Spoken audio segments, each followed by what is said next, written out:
Eastridge High School has just secured their spot as #1 in Pike County. Scores came out yesterday, were made public, which we had our hands on some of the data for a little while, but not able to release it yet, So it's kind of what I'd said in my post yesterday, it was the best kept secret. So we were #1 high school in Pike County, tied for #1 in the state for post-secondary readiness, and so number 24 in the state overall. So we're extremely excited. And Bartley credits past staff with getting test scores up. What makes it such a great achievement is we had went from red, which is one of the lower performing schools, all the way to blue. And so it's a really great accomplishment.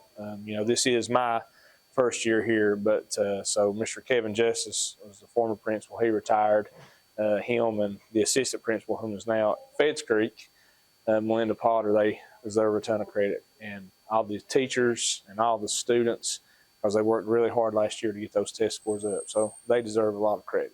At Audiology Associates of Prestonsburg, you can live your life the way you want and find the freedom of better hearing. With 40 years of being in the hearing care industry, you'll experience patient care that is specific to you with exceptional follow-up care that ensures your hearing and balance needs are being met. Audiology Associates at 1428 North Lake Drive in Prestonsburg. The school scored especially high in post-secondary readiness.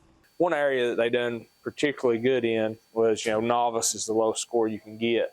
They cut a lot of novices out. So that was a huge help in the growth. And then, of course, the post-secondary readiness being tied for #1 in the state, that was a huge achievement. So. Bartley says the challenge now will be keeping the blue status. These kids, this staff, they just deserve, that's kind of what I said yesterday.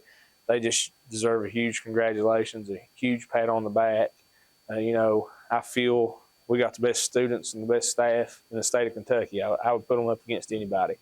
And, they just deserve a ton of credit. And like I said, Mr. Justice and Ms. Potter, they deserve, a ton of credit as well. They got them to blue, and I got to keep them blue. So that's what we're going to try to do. So. Reporting for Mountaintop News, I'm Robin Tillman.